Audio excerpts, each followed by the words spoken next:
Have you ever seen those amazing videos of artists on the flying trapeze? The first time you see it, it seems unreal, and your first thought might be, I want to try that too. I had an experience in acrobatics, so I thought it would be easier to start. However, the challenge was finding a place to give it a try. My first experience was in Asia. There I did a basic knee hang and felt truly happy. Later in Argentina, I tried flying on a small trapeze without the lines, sticking to basic tricks without doing something really interesting. Everything changed when I arrived in Sao Paulo. I found a flying trapeze school where everything was well structured, and on my very first lesson I achieved a seat jump, which was a level 3. Quite an achievement considering I had only practiced level 0 before. I also attempted to turn on the bar and return to the platform, which turned out to be much more challenging than expected. I pushed myself further, attempting a cutaway, which is a level 3 trick, but felt much like level 5. It took several lessons and some crashes, but I finally succeeded.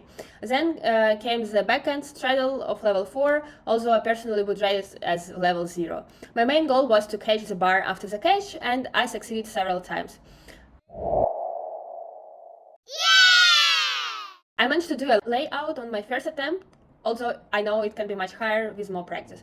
A layout full twist turned out to be different from a back full on the floor, and I haven't mastered it yet for the catch. The easiest trick from level 6, in my opinion, is hawk salto. While it's still relatively low, I'm satisfied with my progress. I've also attempted a double somersault many times, and without the catch it seems decent, although still low.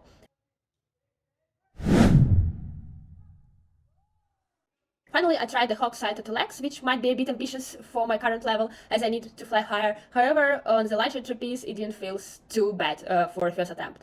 It's funny that the scariest part of the big flying trapeze isn't the tricks themselves, but rather climbing up the ladder. I was shaking quite a bit the first few times. My goal now is to practice more difficult tricks, swing higher, and attempt tricks without assistance from the start. And finally, progressing to performing them without the safety lines. If you are interested in following my progress, feel free to subscribe. I will be sharing my routine with you. Who knows, maybe one day we will meet up in the circus.